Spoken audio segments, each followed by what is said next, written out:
Tell me about yourself is a very common interview question. In fact, it's a cast iron guarantee regardless of what sector you're applying for. What you need to concentrate on here is your work experience, stating what you've done and how it is relevant to the job that you're applying for. It's a broad question, but what the panel want to hear is what you've done, what skills you have that make you a good fit for this role.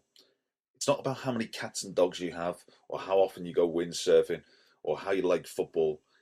It's about the job and it's about the skills and experience that you have that are relevant for that job.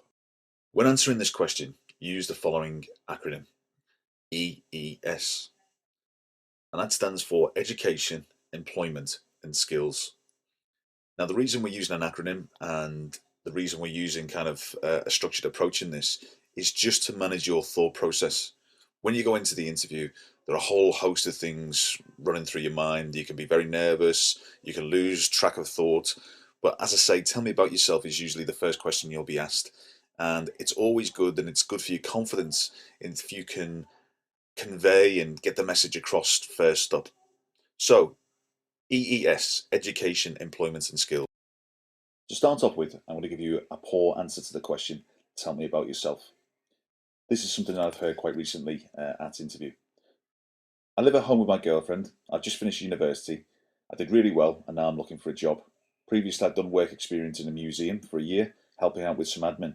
I've also completed a couple of professional qualifications and I enjoy playing football and tennis in my spare time. The reason it's poor is because it's general. It does not say where the person studied or even what they studied.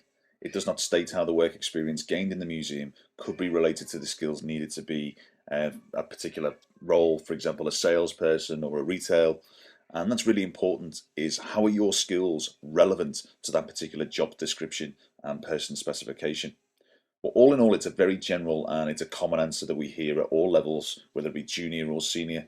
And it says a lot about the person's lack of experience and motivation when they come up with an answer like this. It's off the top of their head.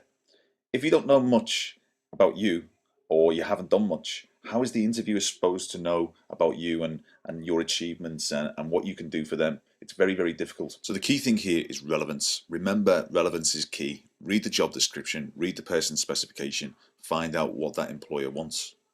So if that's a poor answer because it's general, what does a good answer sound like? A good answer to the question would sound something like this. During university, I studied business and IT, where I achieved a 2-1. In my final year, I studied marketing, international business, and strategy, where I received awards for achieving some of the highest grades in the university. While in university, I paid for my studies working part-time for a large mobile phone company.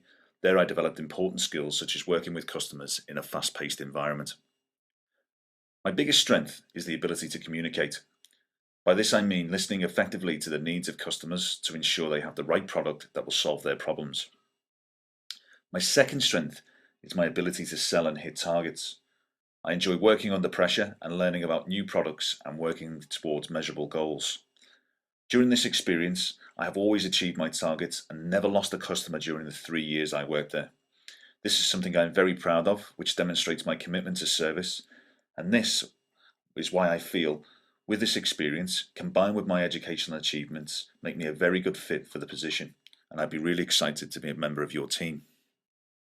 So to evaluate this answer, and the reason why it was good, is because it uses EES. If you notice, the first part of the question talked about the education, which was university, 2-1, excellent awards in both marketing, business and strategy, achieving some of the highest grades in the university. So that person's talking about how they're a high achiever. The second part is the employment, which was working in a mobile phone company. And the third part was how working in that mobile phone company, having the skills were relevant to that particular employer. So for example, the first strength was the ability to communicate, listen effectively to the needs of customers, and then ensure they have the right product that solves their problems. The second point that they went on to talk about then, or the answer went on to talk about, was the ability to sell and hit targets, to work under pressure, and to learn new products and services, and working towards measurable goals. One key point as well, which again is about an achievement, is that the answer talks about not losing a customer in 3 years. something very, very impressive. Again, it's putting these kind of skills in that you can offer. It's a benefit to the employer that you're talking to. And they talk about their commitment to service. So again, all these skills wrapped up are what people miss out on usually on this question, which is why on the first example it was very poor because it was general. This is a good answer because it's specific and it uses EES, so education, employment, and skills. So in summary, if you're leaving university or if you're leaving school, you're looking to apply for an apprenticeship or you're looking to apply for your first kind of job, graduate scheme, whatever it may be, you will get asked the question, tell me about yourself. It's usually used as an icebreaker to understand, let's say, a little bit more about you, but you need to use it effectively and you need to get the message across and communicate why you're the best person for the job. And it can really give you the confidence boost that you need and really calm you down if you can answer clearly and precisely. Don't waffle, don't talk about cats, dogs, what you do in your spare time. Concentrate on what you can do for the employer. And this is where you use EES. So what have you done in your educational life? What employment or work experience have you had? If you haven't had full-time employment, what experience have you done and what skills is the final point, is what skills have you learned that are relevant and applicable to the person who's sitting the opposite side of the table to you? What can you do for them? If you can do this, and if you can organize your thoughts, you will be in a far better position. So hopefully this short tutorial has given you a little bit more confidence and given you a little bit more structure on how to answer the question.